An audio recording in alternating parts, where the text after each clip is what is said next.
Picture two dystopias. In the first one, the government burns books, tortures dissidents, and forces you to love a dictator you're terrified of. In the second one, nobody has to force you to do anything. You're medicated, you're entertained, you're having sex with whoever you want, whenever you want. You are never, ever bored, and never alone with your own thoughts for more than a few seconds. And you would never in a million years choose to leave. Which one looks more like the world we're actually building right now? Today, we're going inside the strangest, most quietly terrifying dystopia ever written. And by the end of this video, I think you'll agree. Huxley might have won a bet nobody even knew they were making. Aldous Huxley wrote Brave New World in 1931, in the middle of the Great Depression. While fascism was rising across Europe and the world was falling in love with a new religion, efficiency. Henry Ford had just proven that a human life could be broken into repeatable, standardized steps. Huxley looked at that idea and asked a chilling question.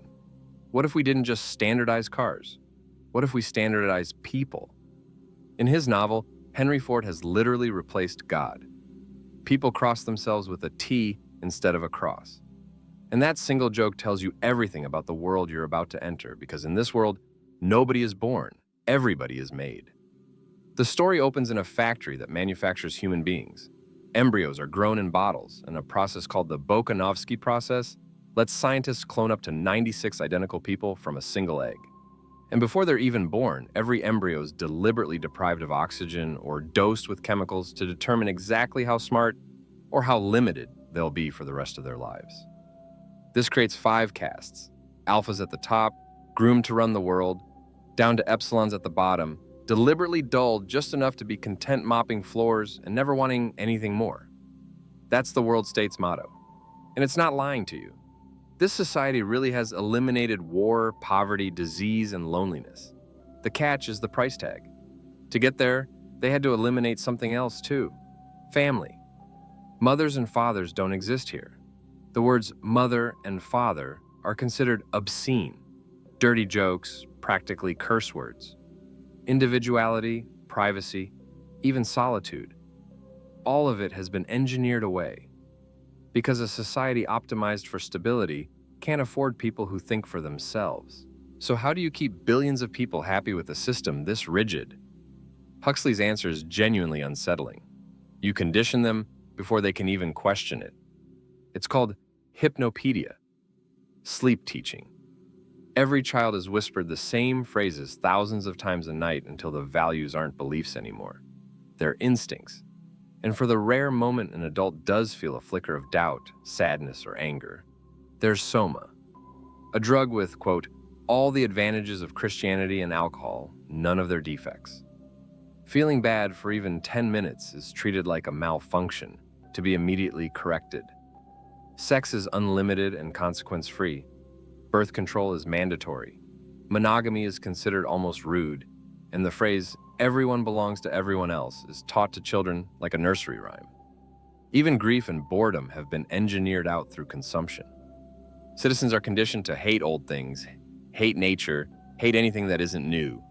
Because a population that's always buying is a population that's always distracted.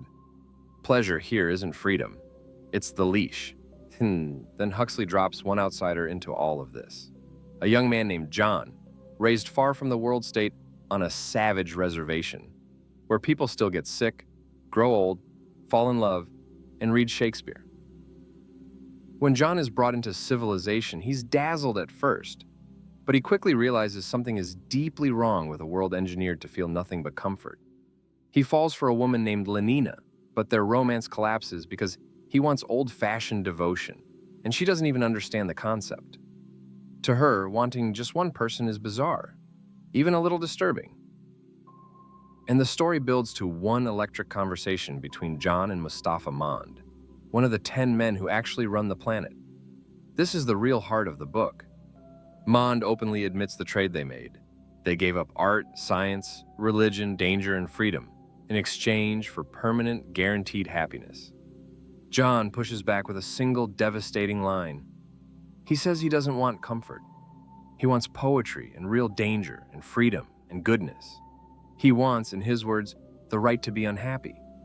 And Mon's response is the line that haunts every reader. He tells John that's exactly what he's claiming, the right to be unhappy. Huxley doesn't give you a villain to hate here. He gives you a trade to actually think about. So why does a book from 1931 feel like it was written last week? We don't have literal sleep speakers, but algorithms learn exactly what keeps us scrolling and feed it to us on repeat. We don't have soma, but global antidepressant use has climbed for decades. We don't have the feelies, but we have infinite personalized entertainment engineered to make sure we're never, ever bored enough to sit alone with a hard thought. Huxley's real warning was never about a cruel government taking your freedom by force. It was about a comfortable world where you hand it over willingly, because the alternative, actual discomfort, actual boredom, actual difficulty, starts to feel unbearable by comparison. That's the real question this book leaves you with. Not could a dictator do this to us, but are we already doing it to ourselves, one comfortable distraction at a time? So here's the question I want you to sit with uncomfortably for a second before you swipe away. If someone offered you guaranteed permanent happiness, but it meant giving up art, risk, real love, and the freedom to feel bad sometimes, would you take the deal? Let me know in the comments. And if you want more videos that go deep into the books that predicted the world we're actually living in, subscribe, because we're just getting started.